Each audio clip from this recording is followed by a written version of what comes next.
Hi friends, welcome back to my YouTube channel. ಇವತ್ತು ತುಂಬಾ ಟೇಸ್ಟಿಯಾದಂಥ ಅವರೆಕಾಳಿನ ಬಜ್ಜಿಯನ್ನು ಹೇಗೆ ಮಾಡೋದು ಅಂತ ನೋಡೋಣ. ಅವರೆಕಾಳು ಸೀಸನಲ್ಲಿ ಅವರೆಕಾಳು ಸಾಂಬಾರು, ಅವರೆಕಾಳು ಪಲ್ಯ ಎಲ್ಲನೂ ತಿಂದಿರ್ತೀರ. ಆದರೆ ಈ ರೀತಿ ಬಜ್ಜಿ ಒಮ್ಮೆ ಮಾಡಿ ನೋಡಿ, ತುಂಬಾ ಟೇಸ್ಟಿಯಾಗಿರುತ್ತೆ. ಹಾಗಾದರೆ ಬನ್ನಿ ಹೇಗೆ ಮಾಡೋದು ಅಂತ ನೋಡೋಣ.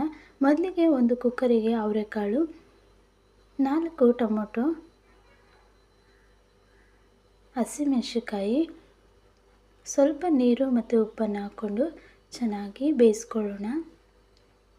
ಮತ್ತು ಜೊತೆಗೆ ಬದನೆಕಾಯನ್ನು ಕೂಡ ಹಾಕ್ಕೊಳ್ಳಿ. ತುಂಬಾ ಟೇಸ್ಟಿಯಾಗಿರುತ್ತೆ ಬದನೆಕಾಯಿ ಹಾಕೋದ್ರಿಂದ.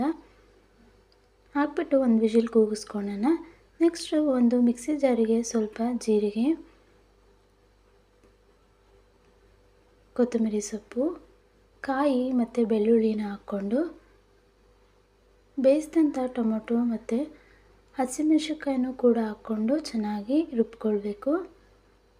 ತುಂಬಾ ಟೇಸ್ಟಿಯಾಗಿರುತ್ತೆ ಬಜ್ಜಿ. ಮುದ್ದೆಗಂತೂ ಸೂಪರ್ ಕಾಂಬಿನೇಷನ್ ಅಂತಲೇ ಹೇಳ್ಬೋದು. ನೋಡಿ ಈಗ ಎಷ್ಟು ಚೆನ್ನಾಗಿ ಬೆಂದಿದೆ ಕಾಳೆಲ್ಲ. ಇದು ಟೊಮೊಟೊ ಮತ್ತು ಹಸಿಮೆಣಸಿನ್ಕಾಯಿನ ಮಿಕ್ಸಿ ಜಾರ್ಗೆ ಹಾಕ್ಕೊಂಡು ಚೆನ್ನಾಗಿ ತಣ್ಣಗೆ ಹಾಕೋಕ್ಕೆ ಬಿಟ್ಬಿಟ್ಟು ನುಣ್ಣಗೆ ರುಬ್ಕೊಳ್ಬೇಕು.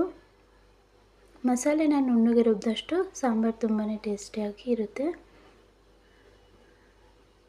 ನೋಡಿ ಎಲ್ಲ ಮಸಾಲೆ ಚೆನ್ನಾಗಿ ರುಬ್ಕೊಂಡಿದ್ದೀನಿ. ನೆಕ್ಸ್ಟು ಬದನೆಕಾಯಿ ಎಲ್ಲ ತಣ್ಣಗಾಗೋಕ್ಕೆ ಬಿಟ್ಟು ಅದರಲ್ಲಿ ಹುಳ ಇದೆಯೋ ಇಲ್ವ ಅಂತ ಚೆನ್ನಾಗಿ ನೋಡ್ಕೊಳ್ಳಿ. ನೆಕ್ಸ್ಟು ಒಂದು ಪಾತ್ರೆನ ತೊಗೊಂಡು ಸ್ವಲ್ಪ ಎಣ್ಣೆ ಹಾಕಿ, ಎಣ್ಣೆ ಚೆನ್ನಾಗಿ ಬಿಸಿ ಆದ ನಂತರ ಅದಕ್ಕೆ ಸ್ವಲ್ಪ ಸಾಸಿವೆ, ಕರಿಬೇವು ಮತ್ತು ಈರುಳ್ಳಿನ ಹಾಕ್ಕೊಂಡು ಚೆನ್ನಾಗಿ ಫ್ರೈ ಮಾಡ್ಕೊಳ್ಬೇಕು. ತುಂಬಾ ಟೇಸ್ಟಿಯಾಗಿರುತ್ತೆ. ಮುದ್ದೆ ಜೊತೆ ಮಾತ್ರ ಈ ಬಜ್ಜಿ ಸೂಪರ್ ಕಾಂಬಿನೇಷನ್ ಅಂತ ಹೇಳ್ಬೋದು. ತುಂಬಾ ಚೆನ್ನಾಗಿರುತ್ತೆ. ಎಲ್ಲರೂ ಇಷ್ಟಪಟ್ಟು ತಿಂತಾರೆ.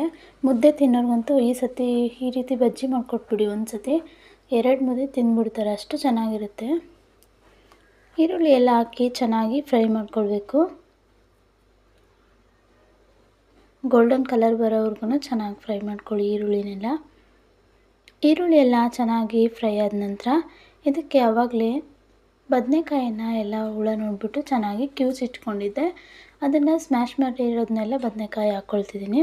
ಮತ್ತು ರುಬ್ಬಿದಂಥ ಮಸಾಲನ ಹಾಕ್ಕೊಂಡು ನಿಮಗೆ ಎಷ್ಟು ಬೇಕೋ ಅಷ್ಟು ನೀರನ್ನು ಹಾಕ್ಕೊಳ್ಳಿ.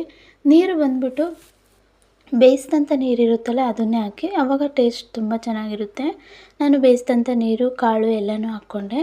ನೀವು ಕೂಡ ಅದೇ ನೀರನ್ನು ಹಾಕ್ಕೊಳ್ಳಿ, ತುಂಬ ಟೇಸ್ಟಿಯಾಗಿರುತ್ತೆ. ನೀರೆಲ್ಲ ಹಾಕ್ಬಿಟ್ಟು ಚೆನ್ನಾಗಿ ಕುದಿಬೇಕಿದು ಬಜ್ಜಿ, ಆವಾಗ ಸೂಪರಾಗಿರುತ್ತೆ.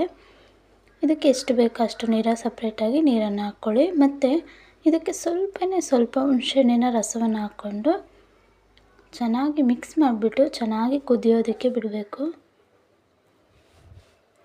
ನೋಡಿ ಈ ರೀತಿ ಚೆನ್ನಾಗಿ ಮಿಕ್ಸ್ ಮಾಡಿಬಿಟ್ಟು ಸ್ವಲ್ಪ ಹುಣಸೆಹಣ್ಣಿನ ರಸವನ್ನು ಹಾಕ್ಕೊಂಡು ಚೆನ್ನಾಗಿ ಕುದಿಸ್ಕೊಳ್ಳಿ.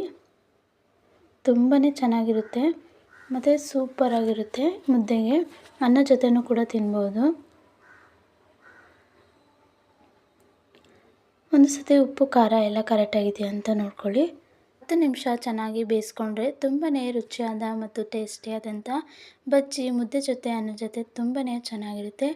ಈ ವಿಡಿಯೋ ನಿಮಗೆ ಇಷ್ಟ ಆಗಿದರೆ ಪ್ಲೀಸ್ ಲೈಕ್ ಮಾಡಿ, ಶೇರ್ ಮಾಡಿ ಮತ್ತು ನಮ್ಮ ಚಾನಲ್ಗೆ ಸಬ್ಸ್ಕ್ರೈಬ್ ಆಗಿ.